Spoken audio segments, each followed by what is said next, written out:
Work, Trump and the Ben Tray Girl.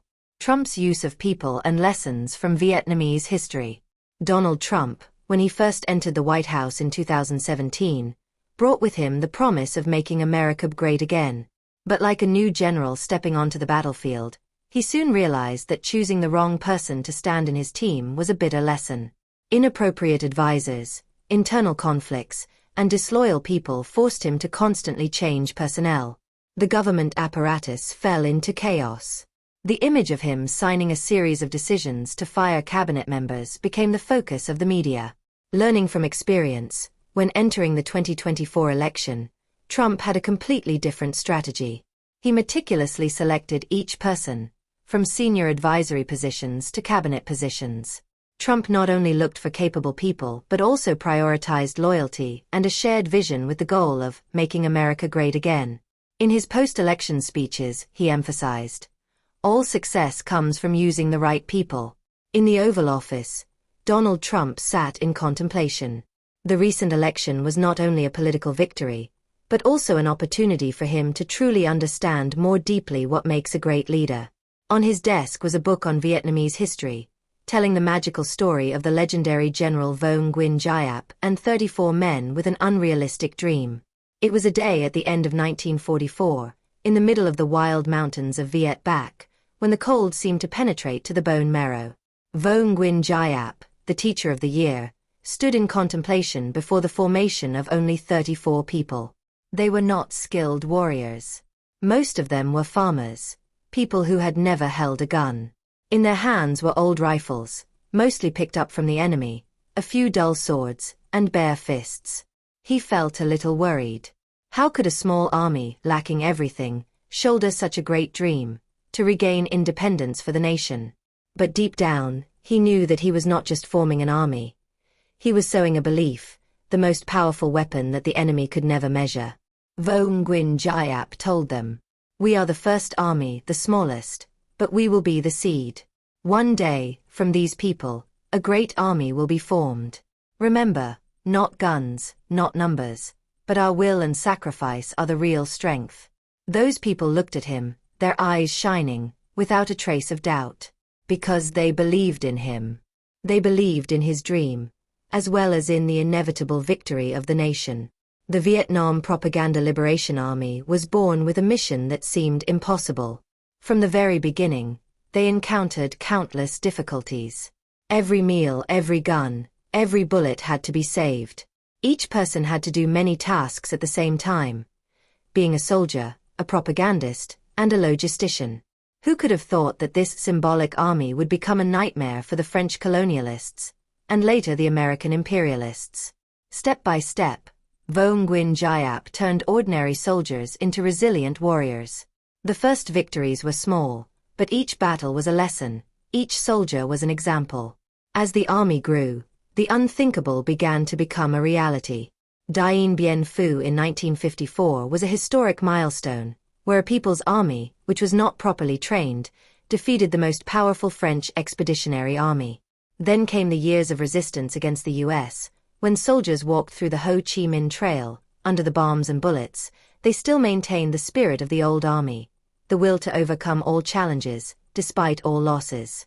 The story of 34 people that day is not only a glorious chapter in Vietnam's history, but also a lesson for the world.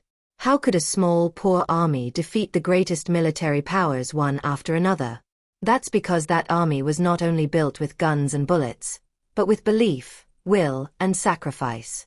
Later, when asked about the first day of establishing that army, Vo Nguyen Giap just smiled. "We had nothing, only faith and patriotism. But that was enough. As long as you believe in your path, the whole world will have to change." That army of 34 people, once considered just symbolic, became living proof that nothing is impossible. That great dream, starting from the smallest number, changed the destiny of a nation and shook human history. Trump flipped through the pages of the book, his eyes stopping at the image of General Giap in a simple military uniform, standing among his first soldiers. He was fascinated by the story. A history teacher at a village school, with no military experience, established an army with only 34 people. That army, which was initially only symbolic, became the obsession of not only the French colonialists, but also the American empire later. Trump wondered, how could such a simple teacher become one of the greatest generals in the world? The answer, he realized, lay in passionate patriotism and a strong belief that anyone can do extraordinary things, if they truly put the national interest first. Trump stopped at a passage telling that, when establishing the Vietnam Propaganda Liberation Army, Vo Nguyen Giap did not have modern guns, did not have a combat-ready army, but he had faith. Giap saw in each of his soldiers a potential far beyond their current capabilities. They did not need to be experts, they just needed to love their country and be willing to sacrifice. This reminded Trump of the early days of his first term. He once thought that to make America great again, he needed people with high degrees and extensive experience. But then he realized that the people he had placed his trust in were not completely devoted to the country, but sometimes for personal gain or political purposes. Looking back at General Giap's story, Trump came to a conclusion. It doesn't matter who you are or where you come from. A village school teacher or an ordinary citizen, as long as they have a passionate love for the country, they can create miracles. Trump chuckled, thinking of a bold idea. Why can't America have its own General Giap?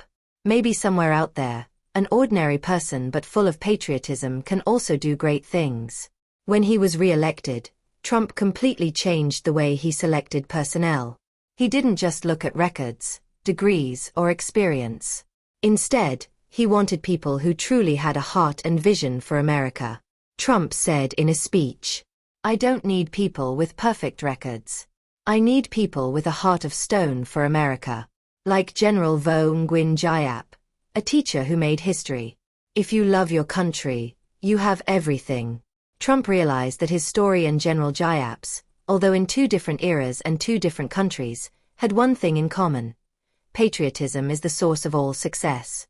Looking to the future, Trump not only wants to make America great again, but also wants to spread the message that anyone can become a history maker, as long as they put the national interest first. And so, from Vietnam to the US, General Giap's story and the lesson of strong patriotism continue to inspire the world. Where every dream, even starting from the smallest number, can change the destiny of a nation. Trump learned the lesson from his first term and applied it thoroughly to his re-election. He not only sought out talented people but also carefully selected people who shared his vision. Similarly, Vietnam's history also proves that loyalty, intelligence, and the ability to work effectively are the keys to creating great victories. The story of using people is not only a lesson for Trump, but also a reminder that both the US and Vietnam can learn from each other's past experiences to build a better future. The subtlety in using people is the most important factor to achieve success.